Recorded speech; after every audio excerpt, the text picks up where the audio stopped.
afternoon and a very warm welcome to the E-Conclave Leading Over Lesions in Cardiac Intervention Series 6. I'm Dr. Binayak Deb. I'll be moderating the session, and I have three esteemed speakers with me. Dr. Sushant Kumar Pathak, who is Consultant Interventional Cardiologist at Department of Interventional Cardiology, Ford Hospital and Research Center in Patna. I have our esteemed colleague from Bangladesh, Dr. Janatul Ferdous, Consultant Department of Cardiology, United Hospital, Dhaka, Bangladesh. And we have Dr. Dhananjay Kumar, who is a Consultant Interventional Cardiologist at Narayan Medical College and Hospital, Sasaram, Bihar. So three of our esteemed colleagues will be discussing some complex PCI cases. And we will start with Dr. Sushant Kumar Pathak, who will be discussing on left-man bifurcation PCI case. Over to you, Dr. Yes, I'm very sorry that I am not able to present which of the case which was I was asked to present because of a software problem in my computer. I'm going to present two of the collection of two in other pen drives that I have collection regarding two different bifurcation which have two different strategy, which one in the left man and another in the non-left man. Starting with the case, my screen is visible. Hello. Not my yet. Slides are visible. Not yet.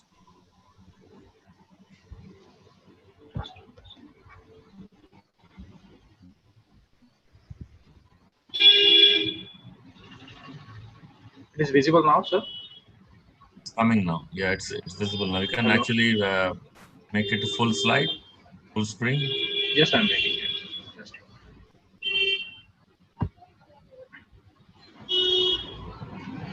Starting with the first case, it was I was going to present two different strategy of bifurcation. One is the left man, another is a non-left man. First, starting with the non-left man.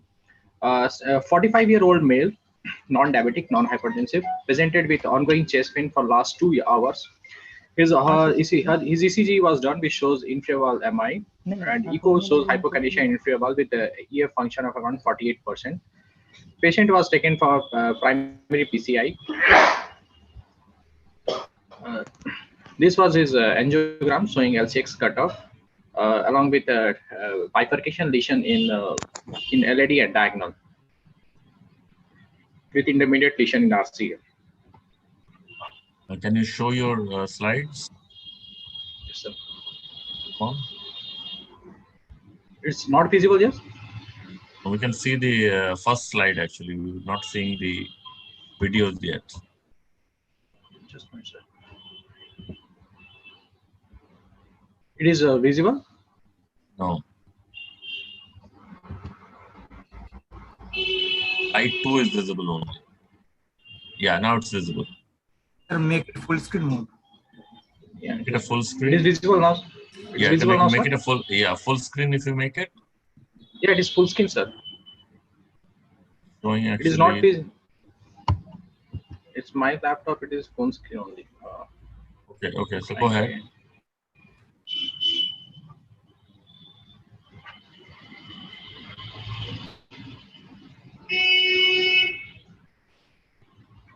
Now it is full screen, sir? No, you don't have full screen, but you can go ahead. You can see it. Okay. Actually, my laptop it is showing full screen only. The CAG was done, which shows LCX cutoff, proximal LCF cutoff with deletion in the proximal LAD and diagonal with significant diseases in both. The video is not moving, Sushant. It is not showing, sir. No. It's showing the slides only, but sir, you can stop the share and share again. Okay, just a minute, wait, sir.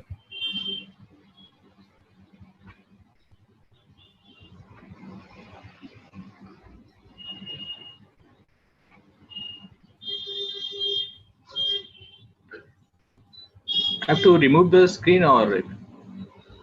No.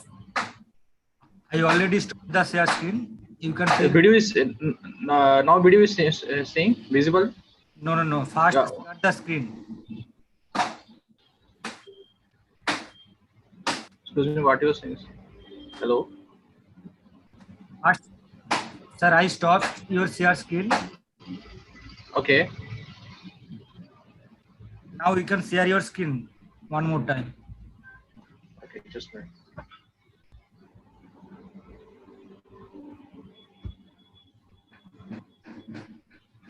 Yeah, now It is it's now moving. visible?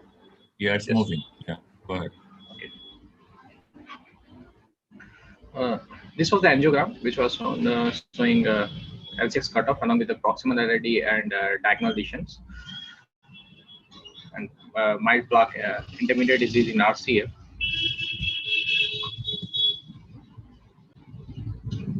Then, just as a protocol, we done the primary PTCA 12/6 with using a test stent of 3 into 28 mm. After 2 to 3 days, with stage PCI, we choose for PCI to LAD and D2 bifurcation. The strategy was chosen according to preference to the angle. It was mini coulard strategy was actually used. Sushant, your slides are not visible again. Sir, don't make it full screen. I think there is a technical problem. Don't make it Okay, full screen mode. Now it is visible. Yeah. Yes. Okay, if I'm not using the full screen, then something problem is right. After 4 days to primary PCI, which took the patient to the stage PCI to LAD at diagonal bifurcation, we choose the mini coulard strategy according to the angulation of the LAD and diagonal, as well as a preference of my choice. Wiring to both LAD and diagonal was done, followed with the pre-dilation of the both vessels. Then we choose the implantation of a test stent from in the diagonal with minimal protection in the LAD.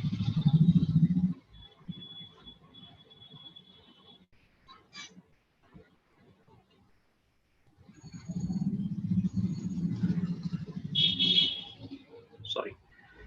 This was inflated in the diagonal was followed by the post dilation was done by the NC balloon. Followed by again recrossing the wire into the main vessel through the studs which were hanging into the LED was done.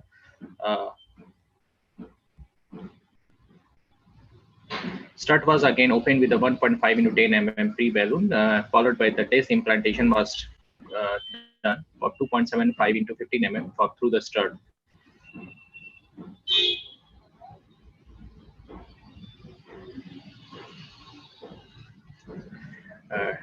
Drug disc was inflated in LED, and this was the shot prior to the pot and the kissing. Done the first pot with 3 into short NC balloon 3 into 6 mm just prior to the carina. Then another wire was parked into the diagonal. This was the pre-pot was done just to prevent the crossing of the stent wire, having a problem that crossing the wire into diagonal, so that it doesn't go to the through the stent and vessel valve. Then the first kissing, we performed the kissing balloon was performed with 2.75 into 10 mm and 2.75 into 8 mm was performed, followed by the repot was done.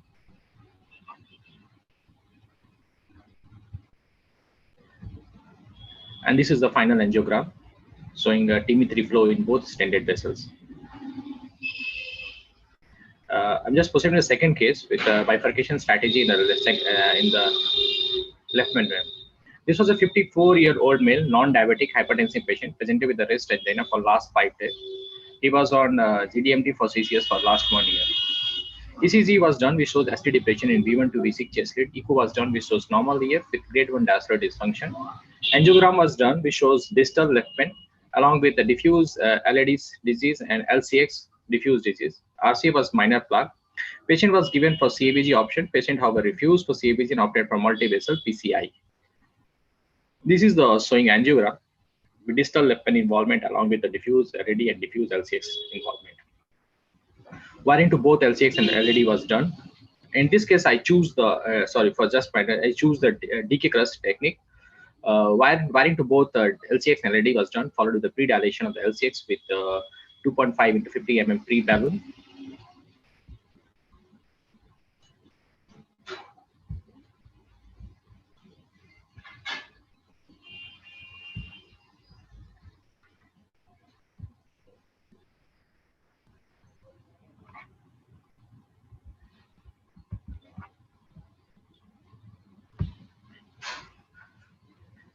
then I chose this was implanted in left main to LCX with trying to make the thing just like minimal protection of the stud into the left main.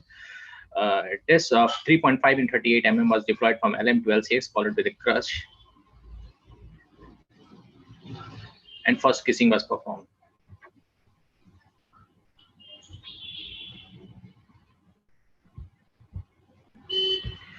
Next, disc of 3.5 into 48 mm from left main to LED was deployed, followed by the post dilation and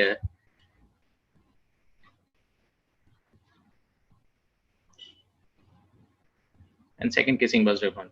Just prior to the I just always prior to the kissing, I try to do pot preferably.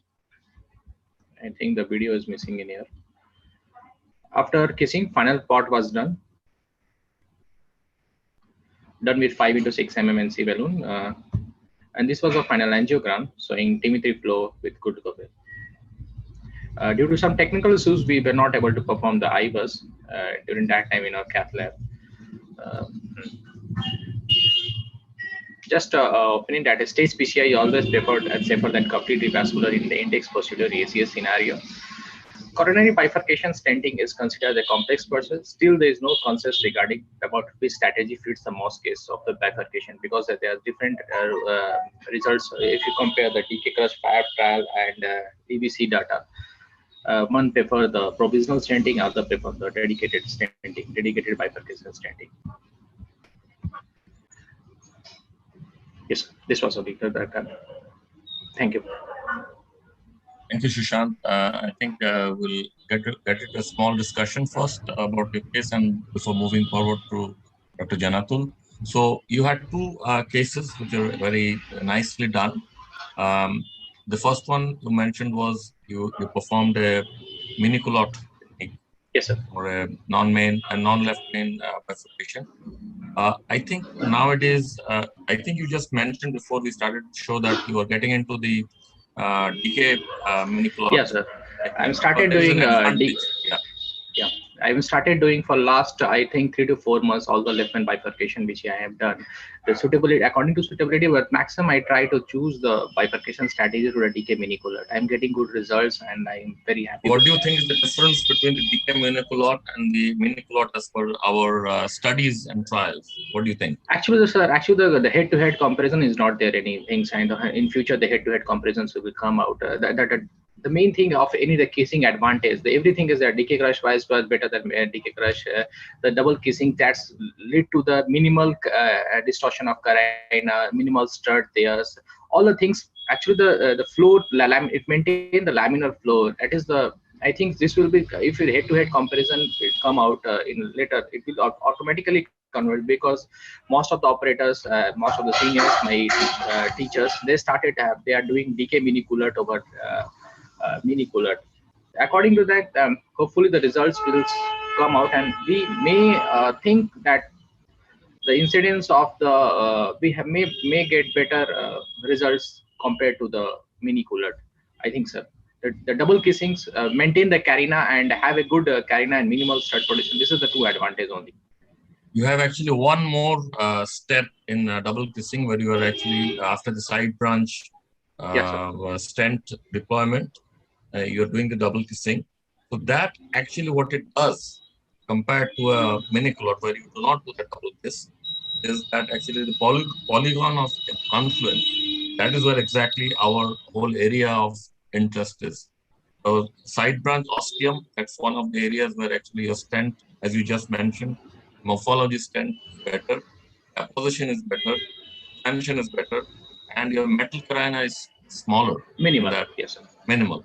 And the polygon of confluence, that area, the problem without that double kissing was that when you are actually deploying the main stent, you are having a deformity of the main stent, and you are having trouble actually getting into the side branch. If you have a double kissing done after your side branch stenting, these problems are going to get resolved. Yeah. We have small literature studies where actually they've shown that there is a definite superiority, because in the mini culotte compared to say a culotte technique, we had advantages.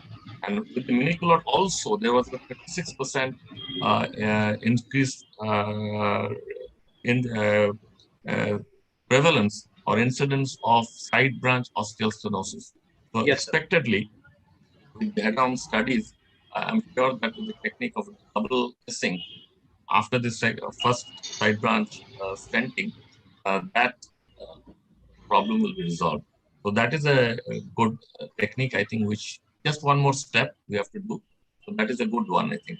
And the European operators, they are very it started off with Antonio Colombo, the culotte stenting, he started off. And in 2011, I think the miniculotte started. Now the DK miniculotte has been there. So the European people, they like the culotte technique. And the Americans and the Chinese and the Southeast Asian people, they like the DK crush. Basically, the second case which you mentioned, I think DK crush is the story is about 2 stents, 2 kisses, and 2 pots. That's DK crush with 8 steps. So 7 steps, and if you have a imaging, it's 8 steps. So there are a few areas. One area is actually that you have to, when you're crossing the stud to main stent, hanging stud to main main stent. Yeah, you have to cross into the primary cell. That's important. And the pot is also very, very important, so that you have, when you are actually implanting the main vessel stent, you should have enough area or enough length for getting your pot balloon in. So sometimes what happens is, if your length is small, your pot balloon overstretches the proximal part of the stent, and you can cause a dissection there while doing the pot. The other thing about going back to culotte is actually your angle, and also the discrepancy of the branches. If you have a major side branch versus main branch discrepancy, then we can't. Then it a is culotte very is not a very good not idea. a choice. So it is probably, if you're nearly equal, then it's better choice. Yes, sir. So, and the DK crush, there have been 7 trials. Out of that, the 5 DK crush 5 is a very important trial. Yes, sir. Where you are comparing the DK crush with the provisional stenting. So provisional stenting, and it has shown that the MACE is actually reduced, the DK crush. So I think the DK crush technique is here to stay. And for all the operators, my advice would be that, get very good at one technique, at least. Yes, sir. And that is the way to go.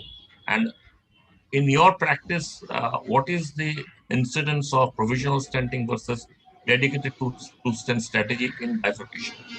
How much, say out of 10 cases, how many would you do? So if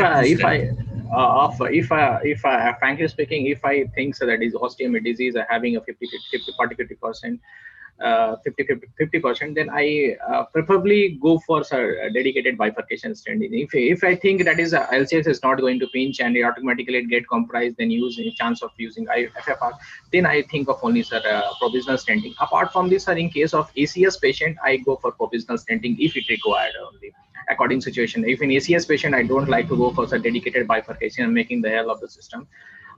If in ACS, if I think I'm going to recently, yesterday only, I was performing a case of an ACS from left main to, and suddenly the thrombus gets dislodged into the LCX, and it was a dominant start. Then unfortunately, I have no option. I was whether I have to left the patient on tirofiban or not, and anything. But however, the slow was minimal. Is getting slow, and I was not. I have to no option of doing it. I've shifted to the provisional stenting in that cases. So in ACS condition, don't go for any dedicated strategy. I go for if required, I go for a provisional. Yeah, I think it's about a 7-3. 7. I think 70% would be provisional, and about 30% would be dedicated. Dr. Janatul, would you give some comments before we start into the second case? No, so it was a very nice case, nicely presented. I actually, what I wanted to share, you said everything, sir. Nothing else to say, sir. Okay, Dr. Dhananjay, if you have any comments, and then we can go to your case or Dr. Janatul's cases.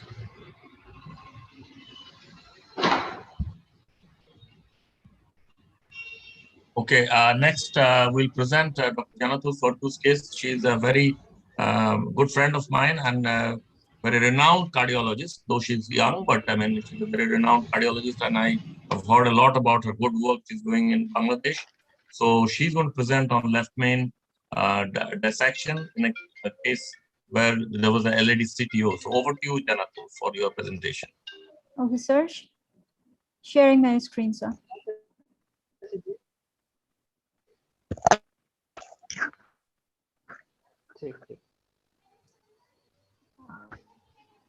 Sir, I think. Okay.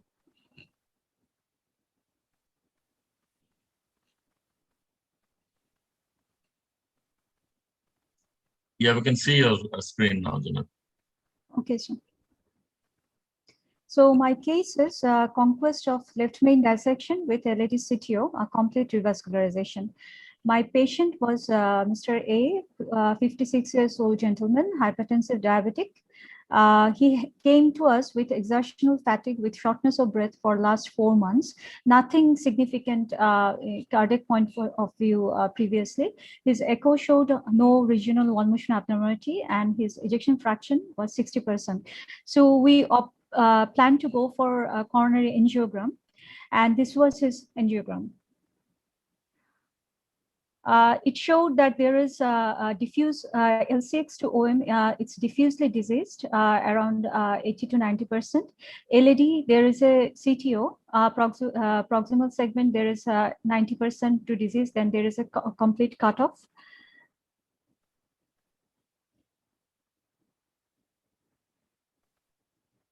Left main was okay. There was no, it was not diseased. And in right side, there was again 90% diseased in the proximal to mid segment. So we offered both cabbage and PCI to the patient, but patient preferred PTCA. So we planned our strategy accordingly. Our strategy was if we could open the LED, then they will stent the L6 to OM and the RCA. So accordingly, we took a dual injection, both right radial and right femoral, and we can see there is some retrograde flow from the right side to the left side. And then we weared the left side with filter XT wear from the LED to the DD1 in Caravel, in support of Caravel microcatheter.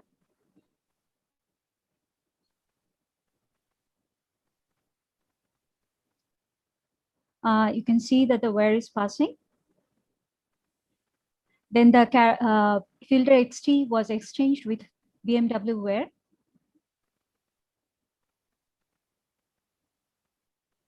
Then the lesion from the LED to diagonal was dilated with a 220 balloon. This is the result. Then the lesion in the LED was crossed with filter XTR, and it was dilated with 1.5 balloon. And then 2 balloon. As the wear was crossed in the LED, so then we, keeping the wear in the LED, we passed to BMW wear in the L6 to OM and the distal L6. And the lesion in the L6 was dilated with 2.5 to 20 balloon.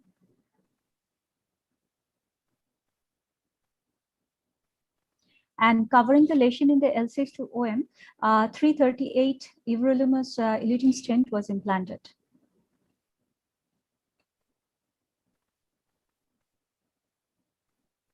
This is the final result. But here is the twist. The distal L6, the flow completely was pinched. And then we tried to pass the wear, both BMW and the whisper failed. Then we took a Gaia second. Sir, can you hear me? Yes. Okay.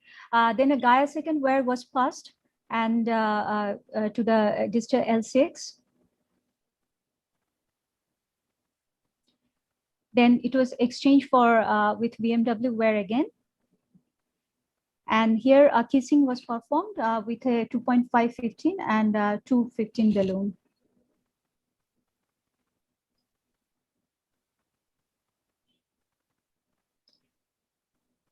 So this is the final result. The sarc opened. So then again, we came to the LED, and it was dilated with a 2.520 balloon. And then covering, as there was no left main disease, maybe it would have been wise to do a IVUS to see if there was any ostial LED or distal left main disease. But covering the ostial LED, we placed the stent. It was a 2.7548 stent, everolimus eluting stent. This is the final result.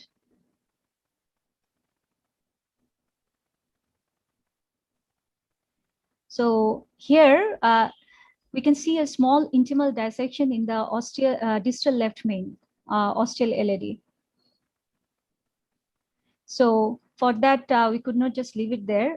412 everolimus eluting stent, again covering the aortosteal lesion up to the LED, we stented.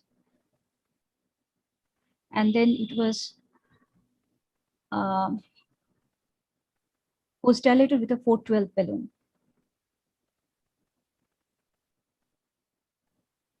So this is the final result.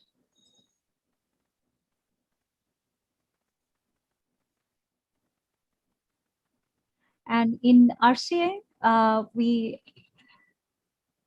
dilated, we also did the RCA. It was wet, dilated, and there was some dog bone effect, so we had to post-dilate it.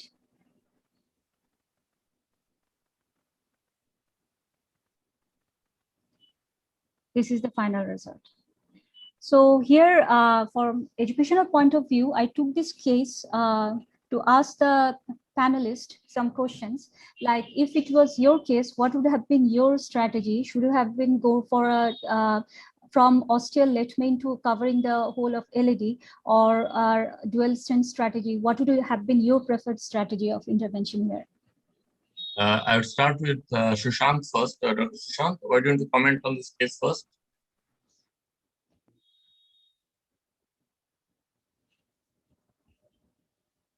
Sushant, are you there?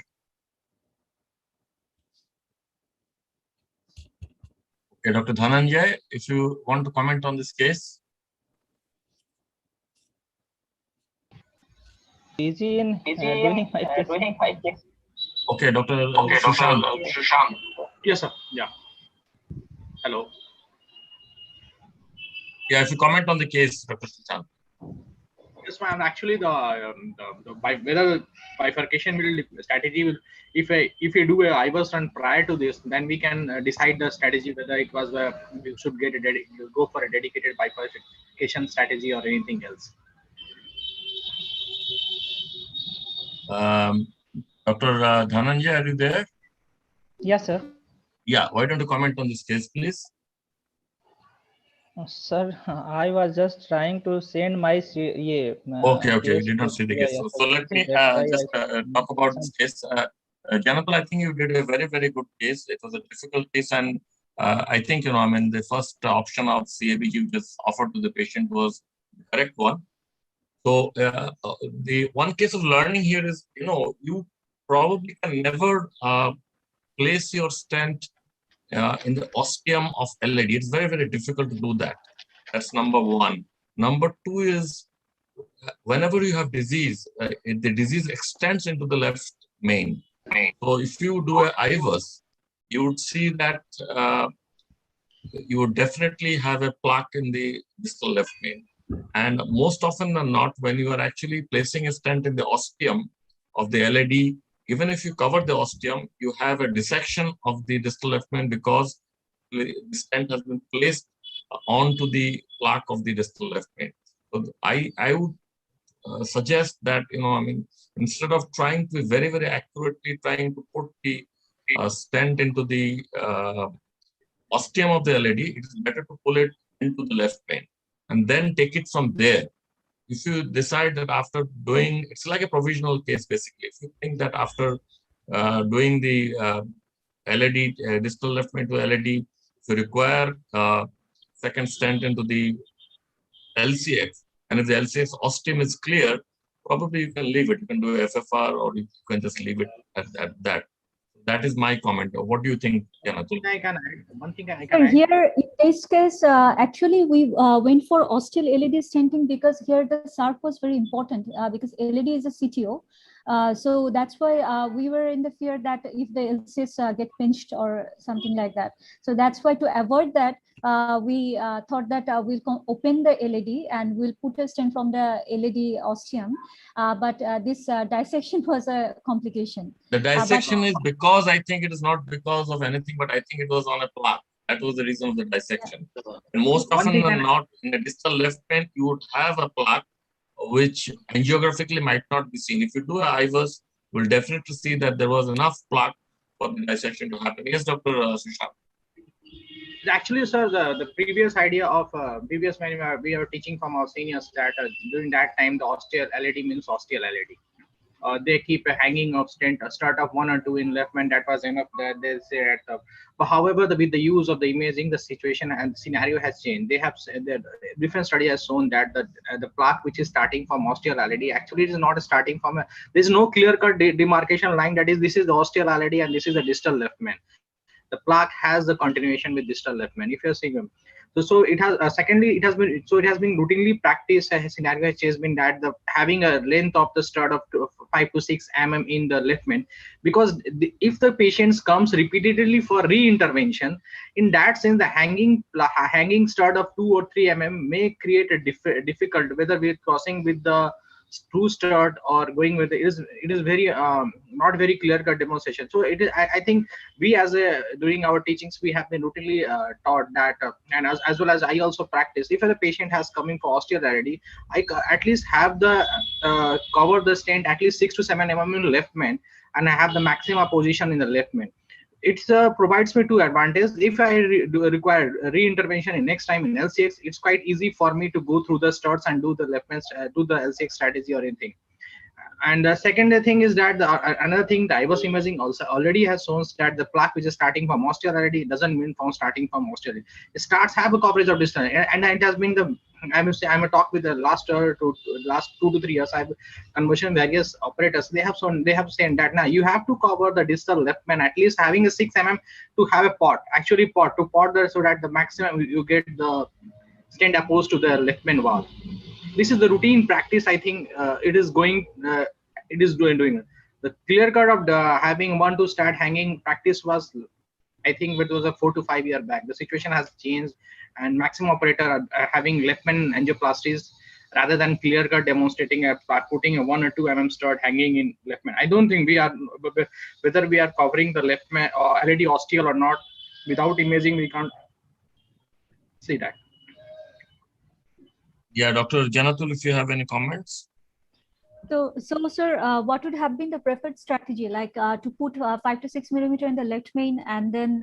Yeah, I think be liberal about it. You know, I mean, when you are putting, if you're covering the ostium and getting into the left main, be liberal. I mean, don't put 1 or 2 studs into the left main.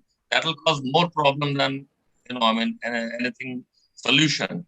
So it is better to be liberally coming into the left main and do a proper pot as Dr. Sushant mentioned, and oppose it to the left main wall properly, so that you know in future. I mean that is another very big issue. I mean forget about if you get away with you know I mean just a provisional stenting and not requiring anything to do with the circ ostium.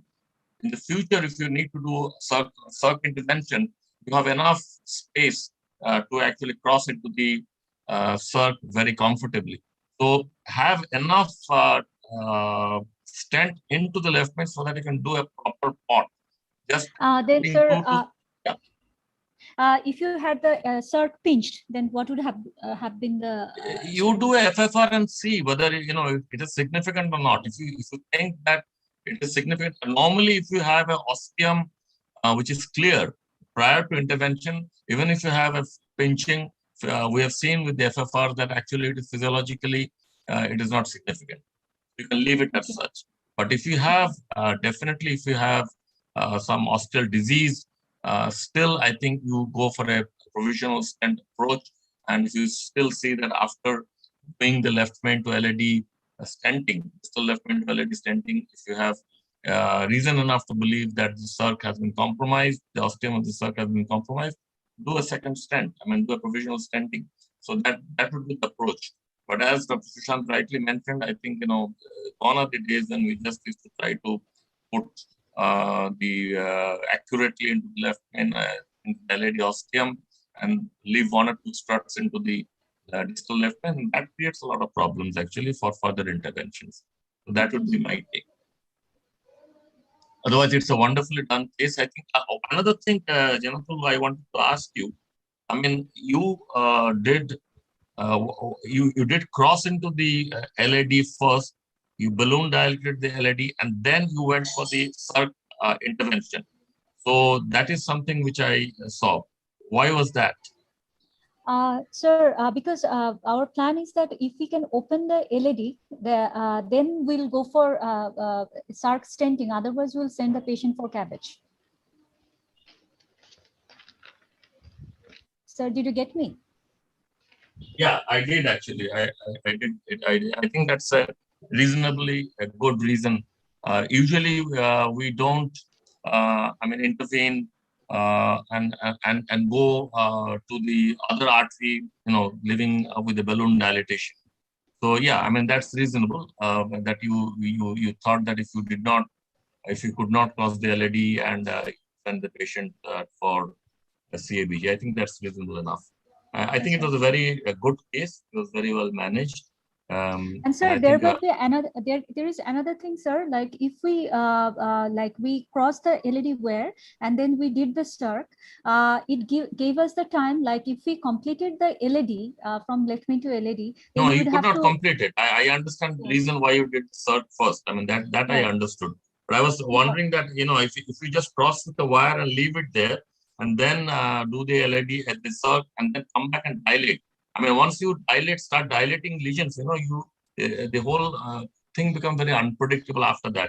Probably you have to be committed then if the artery closes off again and there's a dissection or something happens, So I think if you just cross and then do the circ and then go back and finish up the whole procedure. That's the only thing I was trying to say. Okay, sir. Yeah. So because if you start dilating with balloon, and then, there's a possibility that you have to complete the procedure. Okay. You are suggesting that if we just only cross the wear and leave it there, then complete the circ and then come back to LAD. Yeah, exactly. Yeah. But if you start dilating, you're getting into a scenario possibly where you need to complete it.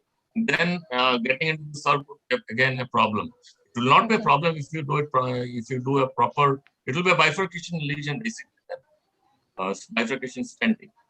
So that's one of the comments which I want to make. But it was a wonderful case.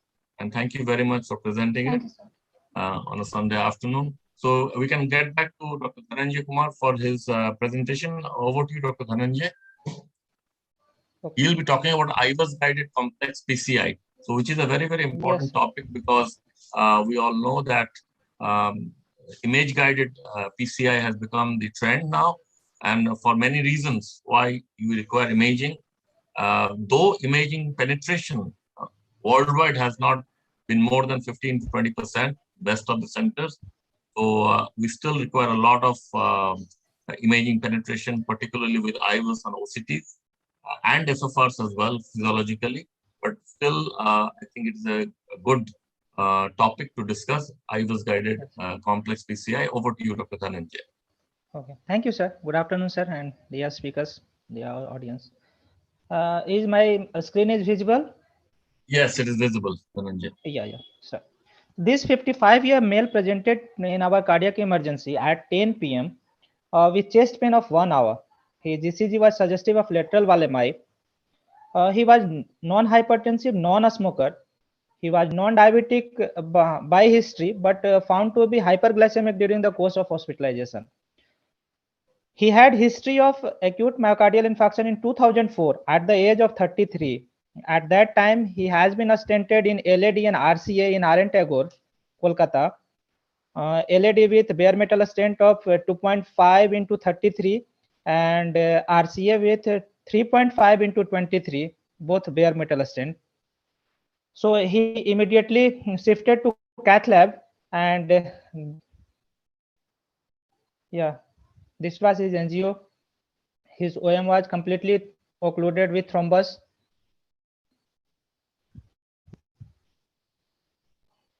LED stent, there was ISR, significant ISR in the LED stent. And yeah, the significant OM diagonal is also pinched. And the RCA is completely occluded from the proximal part. So initially we have to do the primary PCI. So we did the primary PCI of that patient. Yeah, immediately wiring the flow, distal flow was, and after that we directly put the stent 2.75 into 15 mm and just shifted the patient to ICU for 24 hours.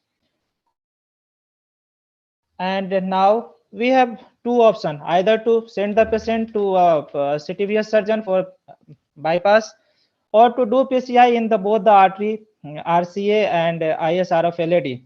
So we decided to take the chance. If RCA is we are able to open the RCA, we will complete the procedure. Otherwise, we will left it as and send him to a CTVS surgeon.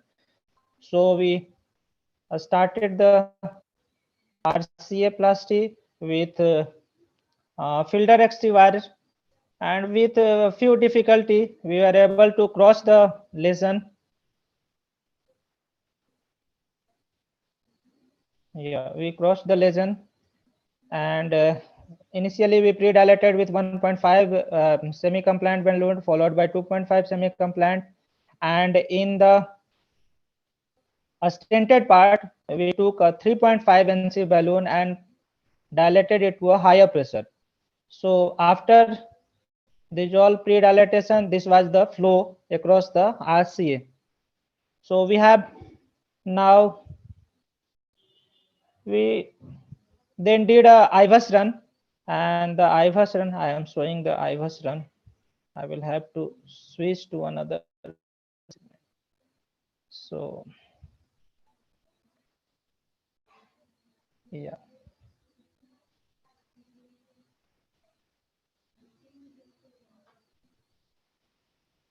Yeah. Is that visible? Sir, is that visible, sir? IVAS run is visible? Yeah, it is visible. Yes, sir. Yes, sir. So there is significant narrowing in situ stent and in situ stent, and the critical stenosis is at its proximal part and just proximal to the stent. This was the critical narrowing, and the plaquing was about 80 to 85%.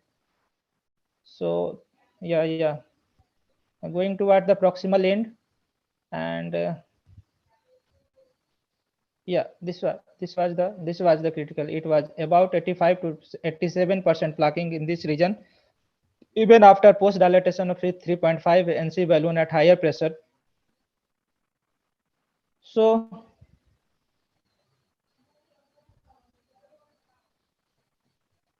yes, sir.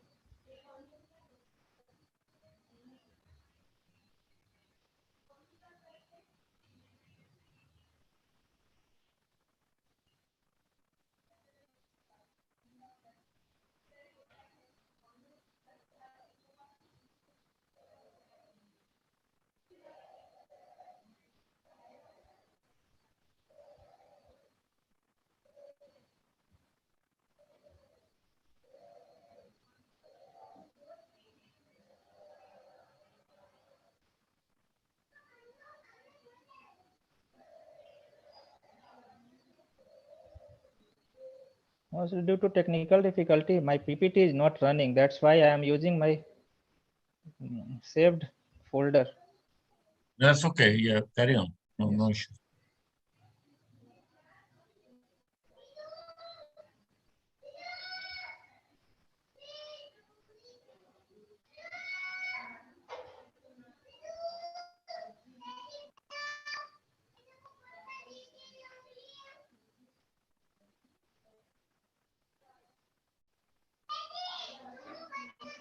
Yes, sir.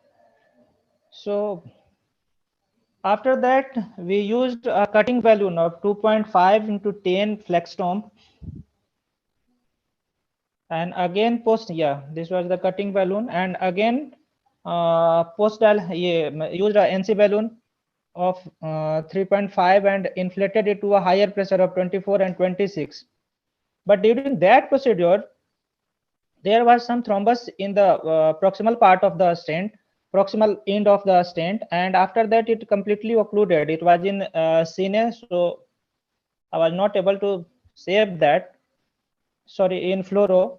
So we will have to do something for the proximal segment. So initially we put a stent in the proximal segment and secured the proximal flow. After that, so we did first a stenting with the 3.5 into 38 in the just proximal to the last stent, and overlapped 1 to 2 struts with the older stent, and another stent in the proximal end covering the ostium of the RCA with 3 into 23, 4 into 23 stent. So after securing the proximal flow, but this thrombus was shifted to the PLV. So we used intracoronary sodium nitroprusside and tyrofevan to that region with punctured balloon, and after that, yeah, we are able to get some flow in the PLV. Then again we used another flextome 3.5 into 10 into the stented older stent segment, and after, yeah, this was the 3.5 into 10 flextome, and after inflation to higher pressure, yeah. So this was the final run. This was the final angiographic run, and I am showing the final IVUS run after the second cutting balloon. See a post setting second cutting balloon.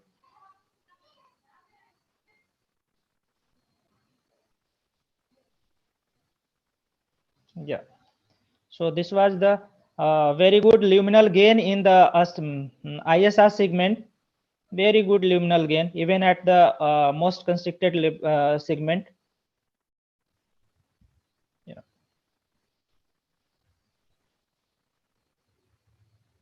Very good luminal gain.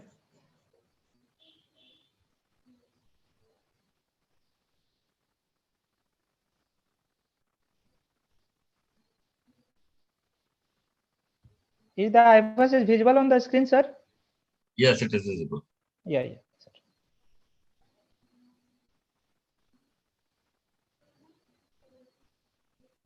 Okay, so this was the, yeah, after that this was the overlap segment where the neural stent has been deployed. We post dilated the this segment after that, so that the post all the segments apposed well together. Okay, and yeah.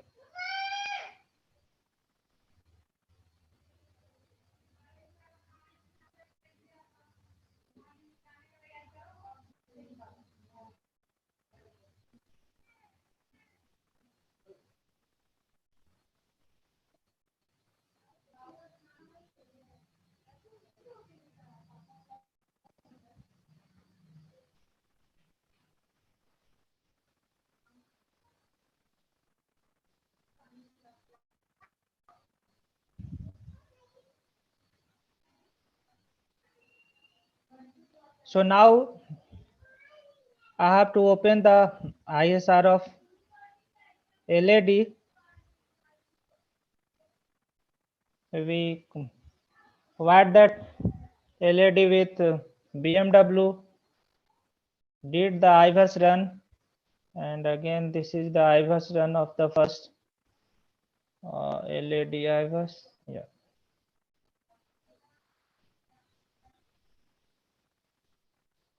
Yes, sir. Looking it to the, yeah,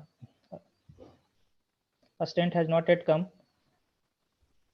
The problem was the initial stent size was 2.5 into 33 bare metal stents. So it was hard to decide whether it will dilate to because LED is like 3.5. So it was initially it was difficult to decide whether it will dilate to that segment or not.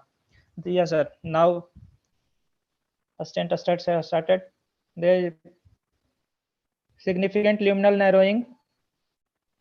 Significant luminal narrowing.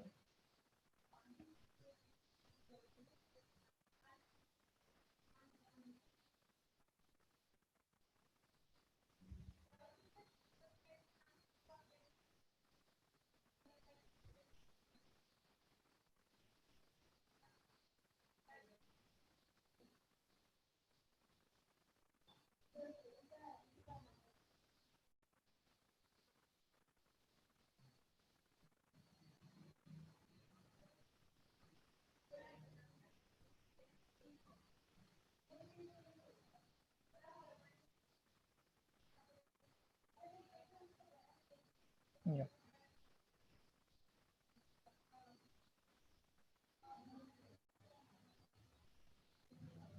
Now we are about to cross the stent. Yeah, this is. So this is the LED at the proximal end. It is about 1, 2, 3, and 4. 3.5 and 4 was the size at the proximal end of the stent, and the stent there was of 2.5.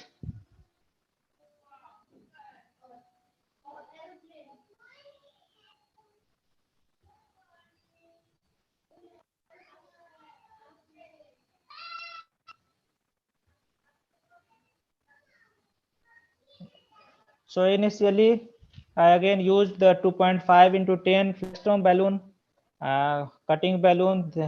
After that, we sequentially dilated it to 3, initially with 3 into 15 NC balloon at higher pressure 24, 26, followed by 3.5 into 3.5 NC balloon again at very higher pressures.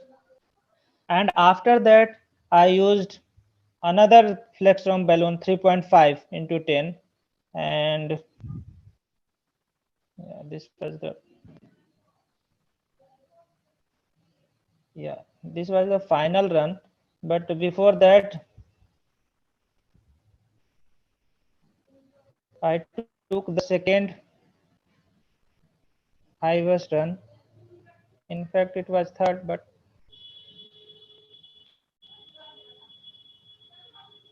yeah.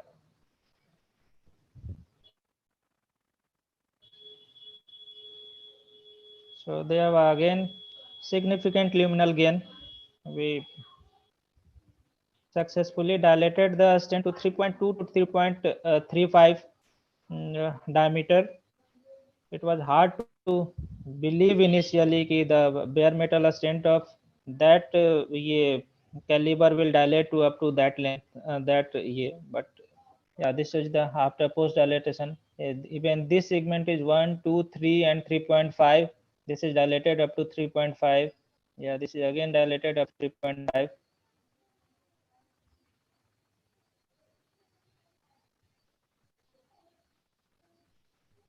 Yeah, there is some plaque is still there, but still the luminal gain was significant. So we decided to do nothing to that segment.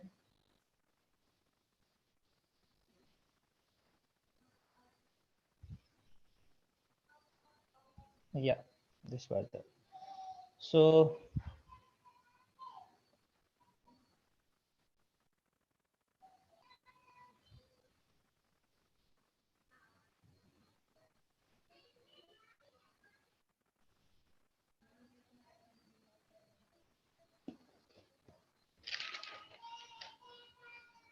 yeah, this was the final LED run.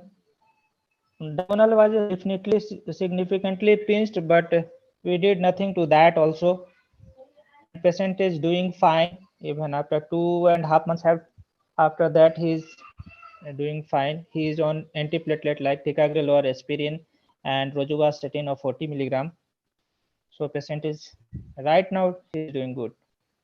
Thank you, sir. This was my presentation. Thank you, Dr. Dhananjay. Dr. Janathal, would you make some comments?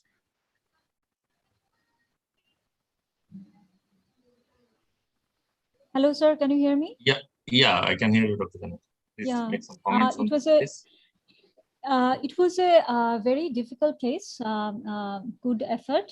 I'd like to ask Dr. Dhananjay, I think, that he told in the beginning that it was a lateral MI. So which one he's supposed to be the culprit artery? Lateral wall MI. Lateral wall MI, yeah.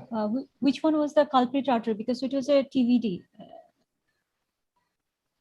Yeah, it was high OM. High OM, okay. It was high OM that was completely occluded with thrombus. Okay. So nowadays, like your that we dealt with primary PCI. Yes, your thrombus shifted to PLV. There was no plaque shift. No, thrombus shifted to PLV. No. That was not during the RCA intervention. Yeah. Okay, so you used like the RCA was balloon dilatation. Initially yes. So do you balloon use dilatation. tirofiban?